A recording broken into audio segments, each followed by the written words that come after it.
Question এসেছিল কোন hormones এর কি কি চেঞ্জেস হচ্ছে সেই জায়গাটা থেকে। তো আমরা বুঝতেই পারছি এই প্রত্যেকটা ফেজ তুমি যদি জাস্ট এনসিইআরটি পেজে ধরে হরমোনাল চেঞ্জেস গুলো লিখে ফেলো তাহলে এটা তোমার একটা রেডিমেড নোটস হয়ে যাচ্ছে। কি রকম ভাবে এবার এই বছরের জন্য যদি আমরা ভাবি, সিমিলারলি যেমন ওরা স্পারম্যাটোজেনেসিস দিয়েছিল, এই বছর আমরা উজেনেসিস কে টার্গেট করতেই পারে ওরা। সো ইন দ্যাট কেস আমরা কি পড়বো অ্যাকচুয়ালি মেবি এই বছরের বা পরের বছরের কোনো একটা পেপারে। So this all are related actually, just you have to understand them and you have to visualise them very well. random একটা question but of course it is important for this year. কেন?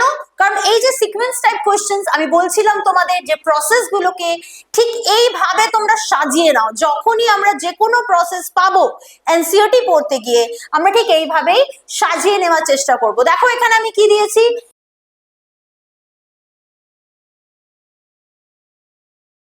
Hello and welcome to all the NEET aspirants of 2025. আর মাত্র 20 থেকে 25 দিন তোমাদের বাকি NEET পরীক্ষার। তো আমরা পাথফাইন্ডারের তরফ থেকে নিয়ে এসেছি এই যে লাস্ট 3 to 4 উইকস কিভাবে তোমরা পড়াশোনা করবে প্রতিটা সাবজেক্টের রেসপেক্টে, zoology, botany, physics or chemistry. We name it as the final leap of NCERT targeting NEET 2025। এবং এই মুহূর্তে দাঁড়িয়ে যারা এনসিইআরটি পড়ছো, বায়োলজি বা ফিজিক্স বা কেমিস্ট্রি, কিভাবে তোমরা পড়বে, কিভাবে পুরো জিনিসটা গোটা জিনিসটা মাথায় রাখবে, how you can frame questions from NCERT, আমরা আমাদের এক্সপার্টরা পাথফাইন্ডারের তরফ থেকে এই 25টা দিন তোমাদের পাশে থাকবে। প্রত্যেক দিন আমাদের উইকে 4 ডেজ করে একটা এপিসোড চলবে of final leap of NCERT.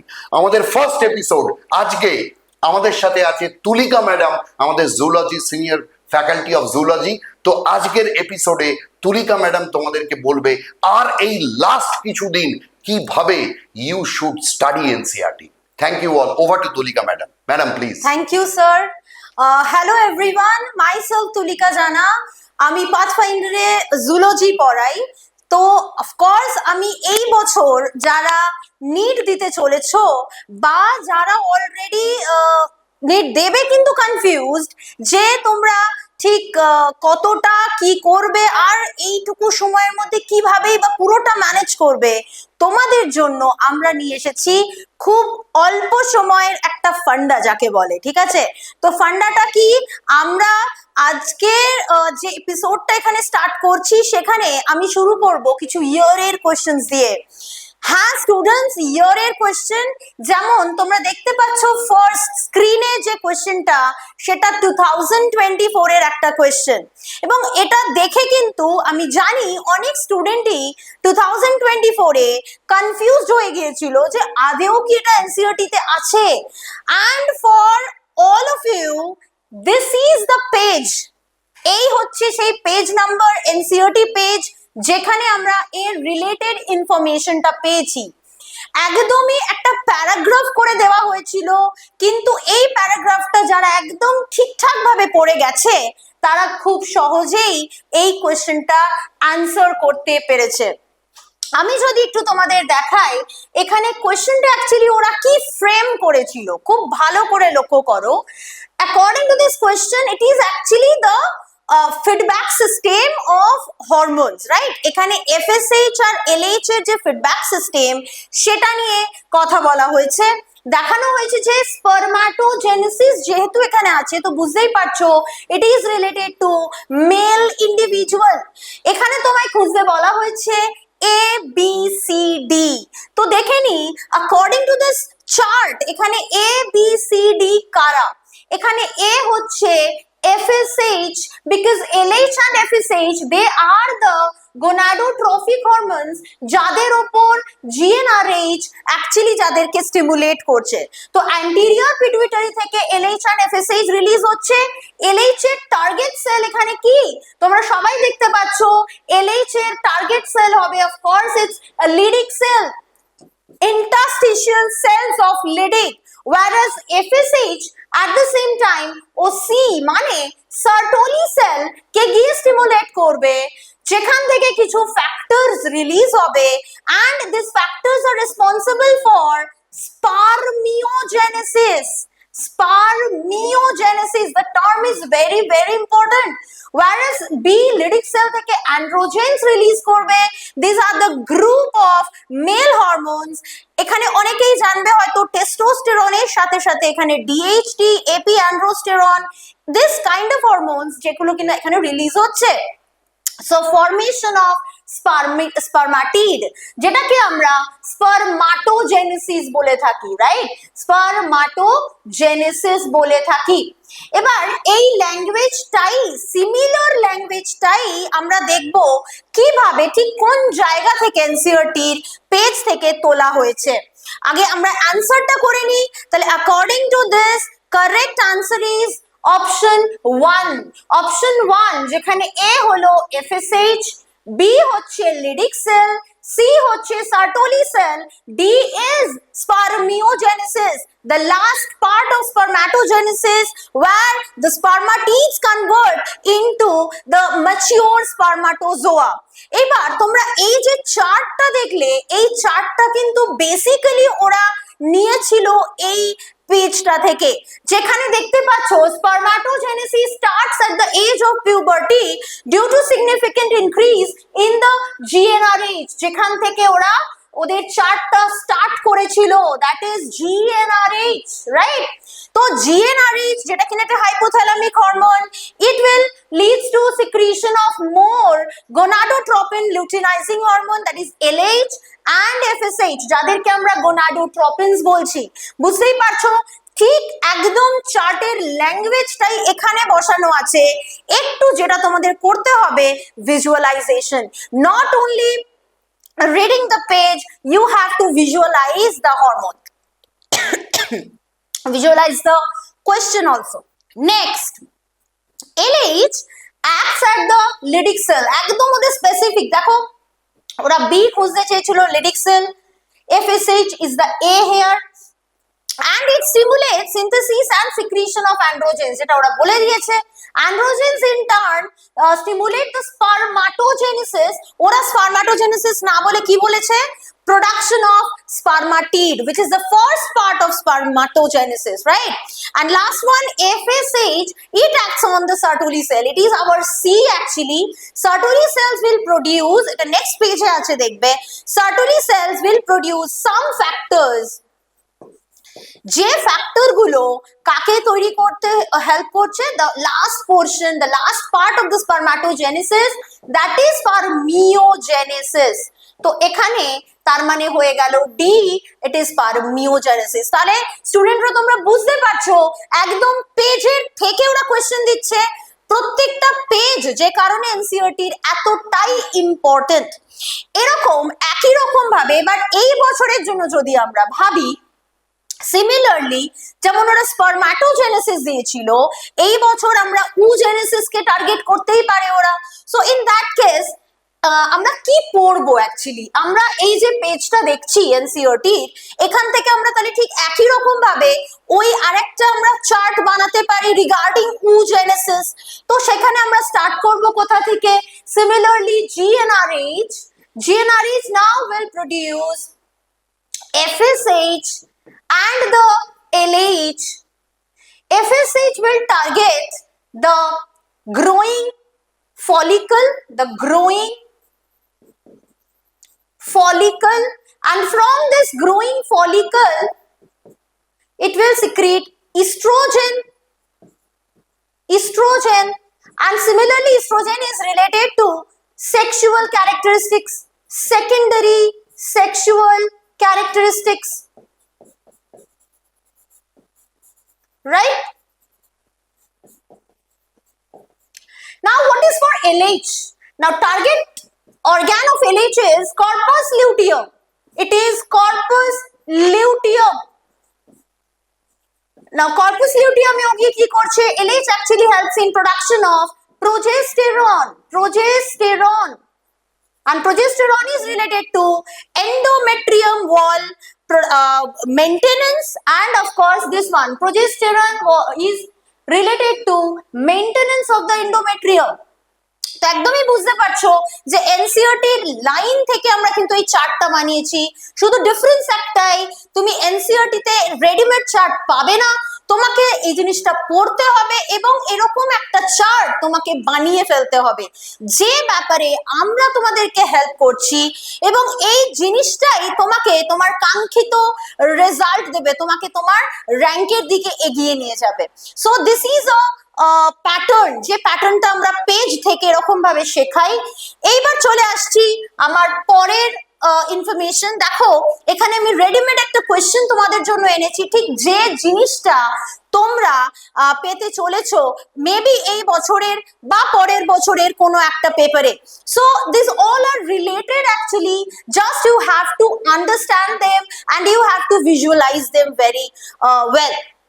তো ঠিক এইখানে তাহলে আনসারটা কি হবে একটু চট করে দেখে নাও। এখানে ঠিক আগেরটার মতোই আমরা রেডিমেড একটা চার্ট বানিয়েছি, যেখানে W, X, Y and Z তোমাকে আইডেন্টিফাই করতে বলা হয়েছে। সো এখানে W টা কি হবে? It is of course GNRH, it is actually the GNRH, and due to GNRH এখানে আমরা কি তৈরি করতে দেখবো? X is FSH or LH which acts on ovary and it will produce hormone Y and Z, and this time the Y and Z are estrogen and progesterone. Okay, because for FSH it is estrogen, for LH it is progesterone. So for that reason the correct answer is option 2. তাহলে দেখতে পাচ্ছো এখানে এই কোশ্চেনটা base করে আমরা answer করছি option 2 কে। ওকে, so আমরা দেখতেই পেলাম, দেখো যে পেজ থেকে তুমি কিভাবে এরকম একটা কোয়েশ্চেন তৈরি করে ফেলতে পারছো। সিমিলার আরো একটা পেজ আমি তোমাদের কাছে নিয়ে এসেছি, যেটা প্রত্যেক বছরের জন্য ভীষণ ইম্পর্টেন্ট। তো এই যে পেজটা তোমরা দেখতে পাচ্ছ, where you can find all the four hormones FSH, LH, estrogen and progesterone and their functions. তোমরা এই গ্রাফে আরেকটা জিনিসও দেখছো, this is actually the ovarian cycle and this is actually the uterine cycle, right? যে দুটোকে একসাথে আমরা বলি menstrual cycle। তো এখানে মেনস্ট্রুয়াল সাইকেলকে দেখো একসাথে FSH, estrogen, LH, progesterone control করছে। এবং আমরা যদি খুব ভালো করে লক্ষ্য করি, say this is the menstruation part which lasts for 1st to 5th day, it is the follicular phase which lasts from 7th to 15th day, and it is the last phase, luteal phase or secretory phase which lasts for 29 to 30 days. তো তাই যদি হয় তাহলে এই সময় hormonal কি কি changes হচ্ছে, এই প্রত্যেকটা স্টেজের সাথে হরমোনাল চেঞ্জেস কিভাবে রিলেটেড আমরা কিন্তু এই গ্রাফটা থেকে বানিয়ে ফেলতে পারি। যেমন menstruation, during the time of menstrual phase আমরা এটাই লিখতেই পারি decreased FSH, due to that decreased estrogen, and then due to this LH is also decreasing, and that is why progesterone is also decreased. 2020 তে এই same জায়গা থেকে একটা question এসেছিল, কোন হরমোনস এর কি কি চেঞ্জেস হচ্ছে সেই জায়গাটা থেকে। তো আমরা বুঝতেই পারছি এই প্রত্যেকটা ফেজ তুমি যদি জাস্ট এনসিইআরটি পেজে ধরে হরমোনাল চেঞ্জেস গুলো লিখে ফেলো, তাহলে এটা তোমার একটা রেডিমেড নোটস হয়ে যাচ্ছে। তাহলে আমরা বুঝতেই পারছি, এবং এটাকে বিশাল মুখস্থ করার জন্য আমাকে খুব একটা বেশি খাটতে হচ্ছে না, তুমি জাস্ট ডায়াগ্রামটাকে যেই ভিজুয়ালাইজ করছো তুমি আনসার করে ফেলছো। Now what is about follicular phase, লক্ষ্য করো ডিউরিং ফলিকুলার ফেজ এবার FSH আস্তে আস্তে বাড়তে শুরু করলো। So during follicular phase increased FSH, and due to increased FSH increased estrogen is also there. Estrogen এখানে কি করলো? ইনক্রিজ করলো। At that time normally throughout the follicular phase LH কিন্তু খুব একটা বাড়ছে না। At the last time, that is during the ovulation, just during ovulation, LH undergo a surge which is known as LH surge. LH surge leads to ovulation. তাহলে LH surge টা আমরা কিসের সাথে নেব? It is related to ovulation. তো before that আমরা বলতেই পারি LH is decreased, and that is why progesterone is also decreasing. progesterone is also decreasing. তো তাহলে দেখো ফলিকুলার ফেজে হরমোনাল চেঞ্জেস কি কি হলো আমরা একটা জায়গায় করে নিলাম। FSH বাড়লে ইস্ট্রোজেন বাড়ছে, LH কম বলে এই সময় প্রোজেস্টেরনও কম। Now it's time for ovulation. ওভিউলেশনে হট করে লক্ষ্য করো LH সার্জ, LH বেড়ে গেছে। আবার এই জায়গাটা যদি দেখো FSH মারাত্মক লেভেলের বেড়েছে, আমরা দুটো তিনটে আরো দিয়ে রাখবো এখানে। তো FSH প্রচুর বেড়েছে মানেই দেখো ইস্ট্রোজেনের পিক আমরা দেখতে পাচ্ছি এখানে। So this is estrogen peak. তাহলে আমরা ওভিউলেশনের সময় কি লিখবো? Increased FSH, increased estrogen, increased LH, and due to increased LH there is a progesterone, but কেন এখানে প্রোজেস্টেরনকে আমরা ইনক্রিজ লিখবো না? রিজনটা হলো এখনো কর্পাস লিউটিয়াম তৈরি হয়নি। সো আমরা এখানে শুধুমাত্র প্রোজেস্টেরনের জন্য ডিক্রিজিং সাইন দেব। So it is the stage where progesterone is not increasing. Okay, now the last part, luteal phase. খুব ভালো করে লক্ষ্য করো, during luteal phase the corpus luteum is formed, which is the source of estrogen, progesterone. So that is why এখানে আমরা দেখো প্রোজেস্টেরনের একটা pick পাচ্ছি। তাহলে what is about luteal phase? luteal phase এর এখানে তোমরা লিখে নিতে পারো এই সময় কিন্তু FSH বেশ কিছুটা কমে গেছে, FSH কম। তাহলে এখানে ইস্ট্রোজেনও কিন্তু কম হওয়া উচিত ছিল, বাট স্টিল আমরা দেখব estrogen has its own second peak. এই যে পিকটা দেখছো এটা হলো second peak of estrogen. It is the first peak, it is the second peak. Second peak is due to corpus luteum, কারণ তখন কিন্তু গ্রাফিয়ান ফলিকল এখানে নেই। আর এই সময় ইস্ট্রোজেন তার মানে কি হচ্ছে? ডিক্রিজিং নয়, এই সময় ইস্ট্রোজেন অ্যাকচুয়ালি বাড়ছে। LH প্রচুর বেড়েছে, and due to increased LH আমরা দেখতে পাবো কি increased progesterone is also there. তো দেখো এই জাস্ট গ্রাফটা থেকে আমরা কি করতে পারি?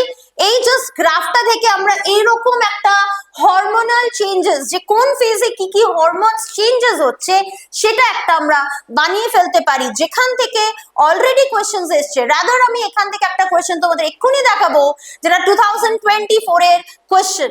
তো চলো দেখে নিই এই কনসেপ্টটা ইউজ করে আমরা এই কোয়েশ্চেনটাকে কিভাবে আনসার করতে পারছি। লক্ষ্য করো একটা অ্যাসারশন রিজন এখানে দেওয়া হয়েছে। Assertion is FSH acts upon ovarian follicles in female and Leydig cells in male. আমরা জানি what is the target cell of FSH? In female যদি আমরা ভাবি, of course ovarian follicle এর উপর কাজ করে। কোথায়? স্পেসিফিক্যালি যদি মাথায় রাখবো, it is theca interna. So actually বলতে গেলে theca interna is the source of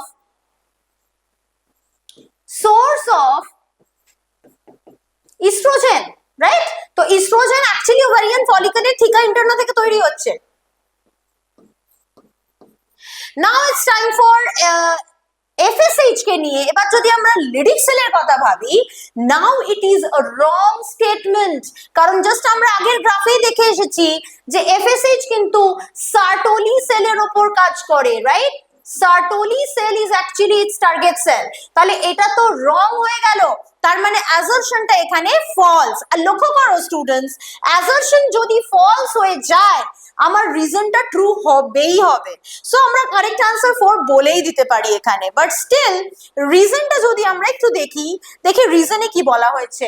growing ovarian follicles they secrete estrogen in female while interstitial cells, now this time interstitial cell is another name of Leydig cell. এটা আমাদেরকে মাথায় রাখতে হবে। যদি আমি দুটোকে রিলেট করতে পারি তখন আমরা কি দেখবো যে yes, interstitial cells actually secrete androgen, which is the correct one. ঠিক আছে, তাহলে বুঝতেই পারছো রিজনটা এখানে হয়ে যাচ্ছে correct. So here the correct option is option 4. লারা লক্ষ্য করো আগের যে দুটো কনসেপ্ট আমরা নিয়ে আলোচনা করলাম তার ওপর রিলেট করে এটা কিন্তু 2024 এ এসেছে। তো একদম এটা 24 এর কোয়েশ্চেন দিয়ে আমরা বোঝালাম যে ঠিক কিভাবে কোন পেজ থেকে কিভাবে ওরা কোয়েশ্চেন গুলোকে ফরম্যাট করছে। এইবার আমি আরেকটা নতুন জিনিস তোমাদের সাথে শেয়ার করতে চাইবো। এখানে যে কোয়েশ্চেনটা তুমি দেখছো এটা 2024 এরই আরেকটা কোয়েশ্চেন, এবং এইটা আমাদের তরফ থেকে তোমাদের জন্য সাজেশন। যেহেতু 24 এ আমরা দেখেছি এই ধরনের সিকোয়েন্স অ্যারেঞ্জ করাটা কিন্তু অলরেডি দুটো ওরা দিয়েছে, তো আমরা ভাবতেই পারি দিস ইয়ার 2025 এই ধরনের সিকোয়েন্স টাইপ কোয়েশ্চেন ওরা কিন্তু দেবে। তো এর জন্য আমরা যেটা করব, আমরা টোটাল হিউম্যান ফিজিওলজিতে বা থ্রুআউট দ্য সিলেবাস আমরা যেখানেই এই ধরনের কোনো প্রসেসকে পাবো, আমরা এইরকম একটা জিনিস কিন্তু বানিয়ে ফেলবো। ফর দিস কোয়েশ্চেন ফার্স্ট আমরা ডিসকাস করছি, it is actually the catalytic cycle of enzyme action। একটা এনজাইম যখন কাজ করছে, এনজাইম কিভাবে কাজ করে, কোথা থেকে স্টার্ট হয় আর কিভাবে চলে, এবং তারপরেই আমি তোমাদের পেজ দেখাবো। এনসিইআরটি পেজে ঠিক এই জিনিসটাই বলা আছে। তো চলো দেখে নি কি কোয়েশ্চেন দেওয়া হয়েছে। এখানে এখানে 5টা স্টেটমেন্ট দিয়েছে। Substrate enzyme complex formation, free enzyme ready to bind with another substrate, release of product, chemical bonds of the substrate broken, substrate binding to active site। তো আমরা তার মানে বুঝতেই পারছি যেহেতু এটা একটা প্রসেস, একটা ক্যাটালাইটিক সাইকেল অফ এনজাইম নিয়ে আমরা আলোচনা করছি, তো অবশ্যই এখানে substrate first bind to the active site হবে, right? So it is E. Now after E it must be substrate enzyme complex formation, that is this one. তাহলে প্রথমে সাবস্ট্রেটের সাথে এনজাইমের সাথে সাবস্ট্রেট প্রথমে বাইন্ড করছে এখানে, তারপর কি হলো ইএস কমপ্লেক্স বানিয়ে ফেলছে। ইএস কমপ্লেক্সে এবার কি হবে, এনজাইম প্রোডাক্ট কমপ্লেক্স তৈরি হবে, যেটা এখানে বলা নেই। তাহলে এখানে আমরা কি নেব, এর বদলে এখানে আমরা নেব chemical bonds of the substrate is now broken. মানে এই যে সাবস্ট্রেটের মধ্যে যখন রিঅ্যাকশন হচ্ছে, this is the transition period actually, right? ES to EP, এই যে সময়টা, এই সময় অ্যাকচুয়ালি সাবস্ট্রেটের যে কেমিক্যাল বন্ডস গুলো আছে সেগুলো ব্রোকেন হয়।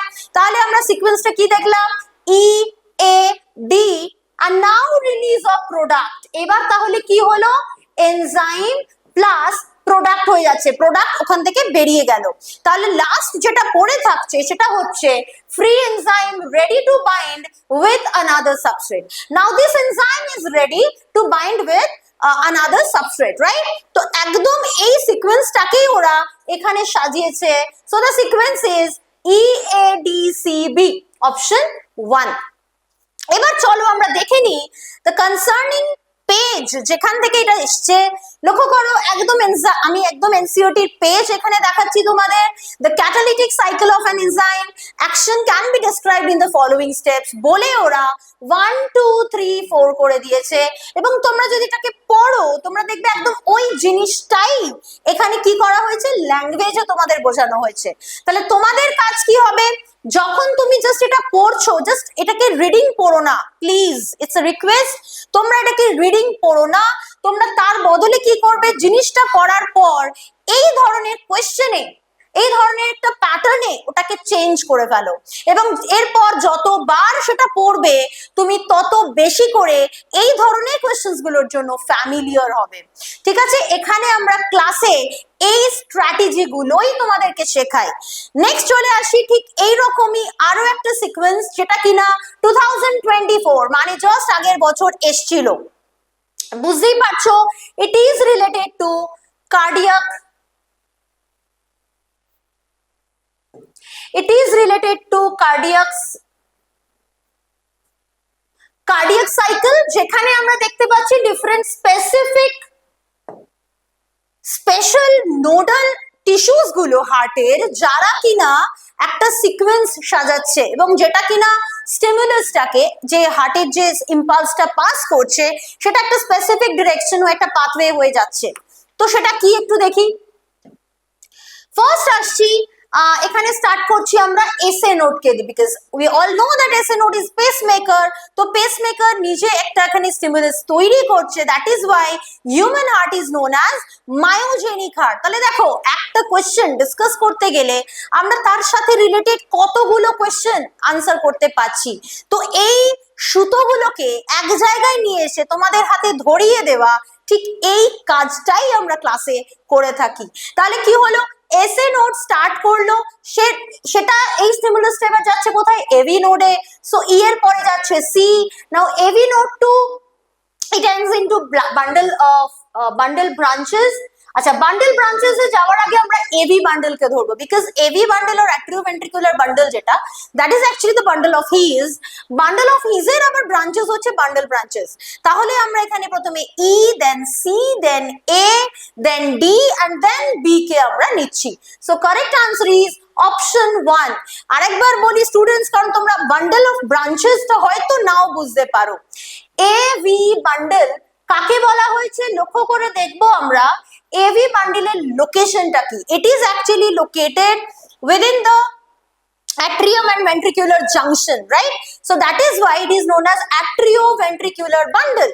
ঠিক আছে, তাহলে বান্ডেল অফ হিজেরই আরেকটা নাম মাথায় রাখবো, এভি বান্ডেল, যার কিনা আবার দুটো ব্রাঞ্চেস তৈরি হয়, একটা চলে যায় টুয়ার্ডস দ্য রাইট ভেন্ট্রিকল আর একটা চলে যায় towards the left ventricle, and then it again branches into this part। এই ব্রাঞ্চেস গুলোর নাম কি হয়ে গেল না, পার্কিনসিস ফাইবার, তাই তো? তো তাহলে এই যে সিকোয়েন্সটা এটা এখানে দেওয়া হয়েছে, এবং এটা দেখে নাও কোন পেজ থেকে দেওয়া হয়েছে। This is the page of NCERT, যেখান থেকে ওরা এই কোয়েশ্চেনটা তৈরি করেছিল। দেখো এখানে কি কি বলা আছে, SA node is there, AV node is there, এদেরকেই আমরা কিভাবে এখান থেকে তৈরি হচ্ছে এন্ড ইম্পালসটা তারপর চলে আসছে কোথায় লক্ষ্য করো, অ্যাট্রিওভেন্ট্রিকুলার বান্ডেল, এভি বান্ডেল, সেখান থেকে এটা আসছে কোথায়, branches, right and left bundle, this are the branches, right? তারপর সেটা চলে আসছে কোথায়, পার্কিনসিস ফাইবার। তো এই পেজটা যদি তুমি ঠিক করে মাথায় নিতে পারো এবং তারপর যদি সেটাকে তুমি ওইভাবে বানিয়ে নিতে পারো, দেখো তুমি কত সহজে আনসারটা করে ফেলতে পারছো, তাই না? এইরকমই আর একটা কোয়েশ্চেন আমরা এখানে দেখতে পাচ্ছি, আমি এটা দিয়েছি র্যান্ডম একটা question, but of course it is important for this year. কেন? কারণ এই যে সিকোয়েন্স টাইপ কোয়েশ্চেন আমি বলছিলাম তোমাদের, যে প্রসেস গুলোকে ঠিক এইভাবে তোমরা সাজিয়ে নাও, যখনই আমরা যে কোনো প্রসেস পাবো এনসিইআরটি পড়তে গিয়ে আমরা ঠিক এইভাবেই সাজিয়ে নেওয়ার চেষ্টা করব। দেখো এখানে আমি কি দিয়েছি, এখানে তোমাদের একটা সিকোয়েন্স অ্যারেঞ্জ করতে দেওয়া হয়েছে রিগার্ডিং মাসল কন্ট্রাকশন, তার মানে লোকোমোশন এন্ড মুভমেন্টের থেকে একটা কোয়েশ্চেন। তো এখানে আমরা কি দেখছি, ফার্স্টে আসছে কি দেওয়া রয়েছে এখানে, release of calcium ion, then release of acetylcholine, then cross bridge formation, then pulling of attached actin filaments towards the centre of A band, then removal of masking of active sites for myosin, generation of action potential in the sarcolemma। তাহলে আমরা start করব এখানে কোথা দিয়ে, আমরা এখানে start করব হচ্ছে সব সময় রিলিজ অফ ক্যালসিয়াম আয়ন থেকে, রাইট? আচ্ছা, রিলিজ অফ অ্যাসিটাইল কোলিন থেকে। মাথায় রাখবো এই হচ্ছে আমাদের সাইন্যাপটিক নব আর এই হচ্ছে আমাদের সাইন্যাপটিক ক্লেফট, আর এটা যদি আমাদের নেক্সট যে মাসলটা আছে সেই মাসলটা হয়ে থাকে, আমরা জানি এটা হলো প্রি সাইন্যাপটিক মেমব্রেন আর এটা হচ্ছে পোস্ট সাইন্যাপটিক মেমব্রেন, রাইট? তো পোস্ট সাইন্যাপটিক মেমব্রেন আর প্রি সাইন্যাপটিক মেমব্রেনের মধ্যে কানেকশন কে করাচ্ছে, রিলিজ অফ অ্যাসিটাইল কোলিন, প্রচুর অ্যাসিটাইল কোলিন এখানে রিলিজ হচ্ছে, সেই অ্যাসিটাইল কোলিন গুলো রিসেপ্টরে বাইন্ড করলো and then it leads to release of calcium ion. তাহলে আমরা এখানে দেখছি কি হলো, সেকেন্ডেরটা থেকে যদি আমরা স্টার্ট করি, রিলিজ অফ অ্যাসিটাইল কোলিন থেকে, then it leads to generation of action potential in the sarcolemma, because this is the sarcolemma, the posterior synaptic membrane. তাহলে 2 থেকে আসছে 6, 2 আর 6 যখনই হয়ে গেল, it will lead to release of calcium ion. এখানে আমরা দেখব ক্যালসিয়াম আয়ন সার্কোপ্লাজমিক রেটিকুলাম থেকে রিলিজ হওয়া স্টার্ট হবে, যার জন্য আমরা দেখব removal of masking of active sites for myosin. অ্যাক্টিনের উপরে থাকা যে মায়োসিন বাইন্ডিং সাইট গুলো ছিল সেগুলো মাস্কড হয়েছিল, তাদের মাস্কিংটাকে সরিয়ে দিচ্ছে কারা, ক্যালসিয়াম আয়ন। তাতে করে কি হলো, মায়োসিনের সাথে ওর বাইন্ডিং হলো। সো অ্যাজ আ রেজাল্ট আমরা 5 এর পরে এবার কি দেখবো, 3, that is cross bridge formation. তাহলে ক্রস ব্রিজ ফর্মেশন এখানে হলো, আর যেই ক্রস ব্রিজ ফর্ম করবে, now it leads to pulling of attached actin filament towards the centre of A band, যেটাকে আমরা স্লাইডিং বলছিলাম।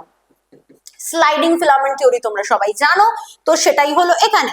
সো কারেক্ট আনসার তাহলে এখানে কি হয়ে যাচ্ছে, ইট ইজ অপশন 4, যেখানে বুঝতেই পারছো তোমরা মাসল কন্ট্রাকশনের যে সিকোয়েন্স, সেই সিকোয়েন্সটা তোমাকে সাজাতে দেওয়া হয়েছে। হতেই পারে হয়তো এই সেম ল্যাঙ্গুয়েজ নয়, বাট এই কনসেপ্ট থেকে এই বছর কোয়েশ্চেন এসে গেল, তাই না? তো তাহলে আমাদের কি করতে হবে, আমাদের লাস্ট মিনিট প্রিপারেশনের মধ্যে এটাকে রাখতে হবে যে আমরা কিভাবে এই প্রসেস গুলোকে সাজাবো। এটা রিলেটেড এনসিইআরটি পেজ আমি এখানে তোমাদের সাথে শেয়ার করে দিয়েছি, যেখানে তোমরা দেখতে পাচ্ছ সিএনএস থেকে প্রথমে স্টিমুলাসটা আসছে, and then it leads to binding of the ATP যখন হাইড্রোলিসিস হচ্ছে, it leads to cross bridge formation, it leads to sliding, এবং এই পুরো কনসেপ্টটা তোমরা দেখো, যে অ্যাসিটাইল কোলিন রিলিজ, দেখো ওরা তার মানে কি করছে, একদম এখান থেকে ল্যাঙ্গুয়েজ তুলে তোমাকে দিয়ে দিচ্ছে। তাহলে তোমার এখানে স্ট্র্যাটেজি কি হওয়া উচিত, যেখানেই তুমি এই ধরনের একটা প্রসেস পাচ্ছ, একটা স্টেপ ওয়াইজ একটা সিকোয়েন্স তুমি তৈরি করতে পারবে, তোমার কাজ হবে সেটাকে রেডিমেড বানিয়ে ফেলা, এবং এই ব্যাপারে আমরা তোমাদেরকে সাহায্য করব। আচ্ছা, যারা এই বছর নিট দিচ্ছ, আবার যারা এই বছর নিট দিচ্ছ না কিন্তু ভাবছো যে না আমরা এখন থেকে একটু ব্যাপারটাকে নিয়ে ভাববো, তাদের সবার জন্য আমার সাজেশন হলো এইভাবে প্র্যাকটিস করো। এটা তো শুধুমাত্র আমি জুলজির জন্য তোমাদের সাথে শেয়ার করলাম, এছাড়াও তোমাদের কাছে আসতে চলেছে আরো ডিফারেন্ট সাবজেক্টস এবং আরো ডিফারেন্ট কোয়েশ্চেন্স। সেখান থেকে তোমাদের কাজ হবে সেইগুলোকে বেছে নেওয়া এবং নিজেদের মতন করে প্র্যাকটিস করা। আর প্র্যাকটিস করতে গেলেই যেটা আসবে, ডাউট ক্লিয়ারিং এর জন্য আমরা আছি সব সময় তোমাদের সাথে। সুতরাং আমাদেরকে কন্ট্যাক্ট করো, আর এই ধরনের আরো অনেক স্ট্র্যাটেজি আমরা তোমাদের সাথে শেয়ার করব।